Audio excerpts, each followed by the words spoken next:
Hello tutorial beta testers, and welcome to the introductory video of this Rhino for Landscape series. Many of you mentioned Rhino as one of your biggest challenges and the topic that almost everybody wanted to know more about. So I've decided to focus this first series on an overview of what Rhino is and what its capabilities are and why we use it so much in landscape and architecture. In this first introduction, I'm just going to go over Rhino, and in the next 3 videos, I'm going to take you through 3 separate exercises to talk about different workflows. I'm going to show you some examples of projects that I've done in Rhino, and these include everything from complex topography to large-scale urban plans and smaller projects that each provide a useful base to take forward into rendering software or to produce drawings and visuals on their own.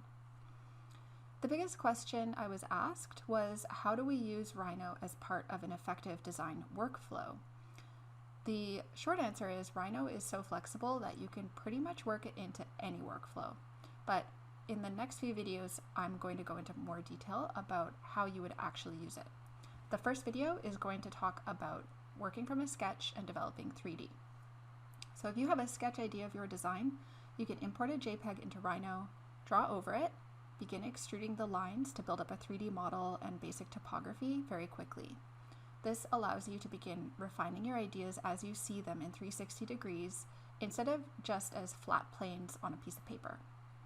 I think that if you're in the design profession, you have to have some sense of spatial awareness and being able to visualize things in your head, but even with an exceptional ability to see concepts in plan section and elevation, the 3D aspect can always surprise you. So being able to rotate around your idea, see it in context with other objects in the landscape, this helps us develop our sense of scale, our ability to quickly move through design iterations, and helps us show our ideas to others. So in the first video, I'm going to show you how to import a sketch, draw over top, and create a basic 3D model. The second workflow I'm going to go through is Linework to 3D. So Rhino accepts Linework from CAD programs to provide a base to begin 3D modeling. In many offices, you will begin working on a project and you'll have several CAD files. You'll have surveys, architectural plans, general site plans, and design drawings. These are often compiled into one master file that then you will draw over top of. And it's a job in itself to sort through all of these XREFs and layers and pick out the ones that are going to be the most useful to carry forward into Rhino. So in the second video, I'm going to show you my workflow for going from AutoCAD to Rhino. I'll show you how to prep the line work, ensure the scale is compatible between the programs, and get rid of duplicate items, and generally just clean up any bad objects so you have a clean model to work from. The third workflow is Rhino accepting other 3D models. So Rhino has this chameleon-like ability to accept models from many different programs, which makes it a super effective work tool in the workplace. It tends to cover the bases for all the major design softwares that you might encounter, such as SketchUp, DWG, Revit, and 3ds. So in the third video, I'm going to show you how to bring models into Rhino from other sources, combine them, and make them all work together nicely without breaking. General question, why do we use Rhino for landscape architecture? I think that Rhino became standard because it has a perfect balance of precision mixed with the ability to freely shape line work and objects in space. And this suits landscape very well because we're always working with highly controlled objects like roads, buildings, urban furniture, and accessible slopes. And we have to combine those with very naturalized objects like topography, waterways, and other natural features that don't conform to strict linear lines of modeling. So what can we output with Rhino? What is Rhino good for? The thing that comes to mind immediately, of course, is 3D modeling for the purposes of visualization and rendering. You might want to do shadow studies, test materiality, or prepare a visualization.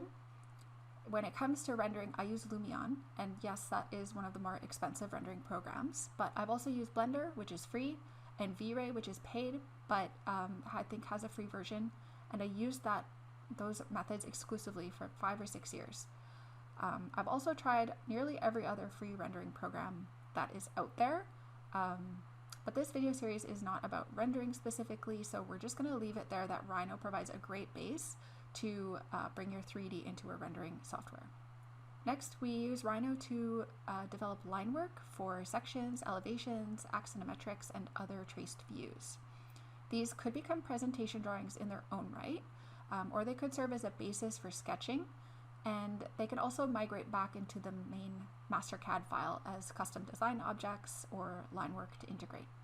It's quite common to start with a base CAD file, bring it into Rhino, develop the 3D, create some new 3D design elements, create the line work from those, and bring those back into CAD. Use that as your site plan. The last thing that I'll talk about is 3D printed models, and these are really not my strong suit. I have had to work on a few in my time at offices, but it's not really my career focus, so you won't be hearing too much about that in my tutorials. If you have questions about that, let me know and maybe I can find some more resources for you. So Rhino is good for so many things, but what is Rhino not good for?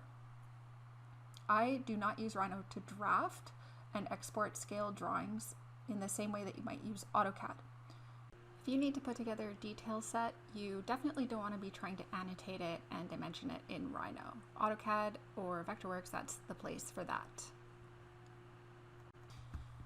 Okay, second, Rhino is not a great place to put in complex models of planting. There are some people who use proxy planting models within Rhino files themselves, and these are usually people who are rendering with V-Ray. So we see in this model, it is absolutely covered with planting proxies. They don't do much for the model itself, and it's time consuming. It also eats up your memory. So I have done a lot of testing with planting models, and with very few exceptions, it's just not worth it to use these models in Rhino files to use for visualization. You are much better off finding a great picture of the planting mix you're going to use, or a close approximation of that if you're rendering plants. The time it takes is just not worth it, and you can get much better and faster results with planting just in Photoshop using reference images. Rhino is a great intermediary between the beginning concept of a design and a finished product. It's the middle of the sandwich of design. You use it to bring your 2D concepts into 3D to test your ideas, and then you can export those and put them either back into CAD or into 3D and go onwards to render software. The key to understanding Rhino workflow is to really have a grasp on what each program you're using is designed to do.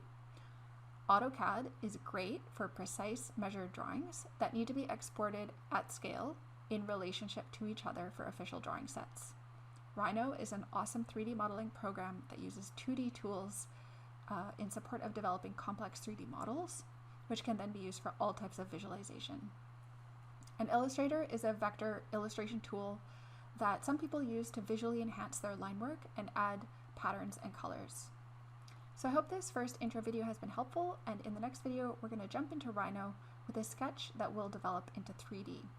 You'll learn how to import a JPEG, how to do planar drawing, basic 3D modeling, topography generation, and different ways to extrude, split, and join geometry to create a simple model you can use to generate line work and develop views. Stay tuned.